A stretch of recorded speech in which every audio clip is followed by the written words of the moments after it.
New tonight, we have the first interview with the Cleveland fire chief since a payroll scandal rocked his department. A city audit found firefighters were paid for work they didn't do. Investigator Sarah Buttison is here to tell us what Chief Paul Stubbs had to say. And Sarah, he is shouldering some responsibility here.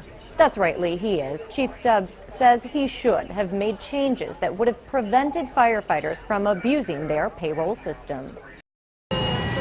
Where there's smoke, there's often fire. Obviously, there's things that I should have done differently. Chief Paul Stubbs says he should have kept a closer eye on how the fire department processed its payroll. What I regret the very most is that we continue using an antiquated and somewhat dysfunctional process for our payroll. A few examples of abuse uncovered by a city audit. Calvin Robinson worked about 3 months in the last 3 years, but earned his entire salary the entire time. Andrew KOVACIC didn't work for 5 months, then worked 24 hours a day for 18 days to make up the time, a decision officials called dangerous. And then there's Joe CONEGLIO, who seems to be living the dream. He lists a home address in San Diego, and he didn't work a day from January to April this year.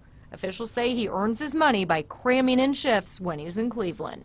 Officials say they got away with it by abusing a policy that lets firefighters trade shifts. We need to determine who was culpable for some of these decision-making, who allowed this to happen. Public Safety Director Martin Flask says a second audit is already underway to figure out how many firefighters abused shift swaps and who allowed it to happen. There's no crooks here. We were doing our best. We may have made mistakes. Stubbs says the audit may have caused faith in the fire department to go up in flames, but he says he'll work to douse doubts that his department is out of control. Trust is a fragile thing. Once you lose it, it's difficult to get it back, and we'll work to get it back.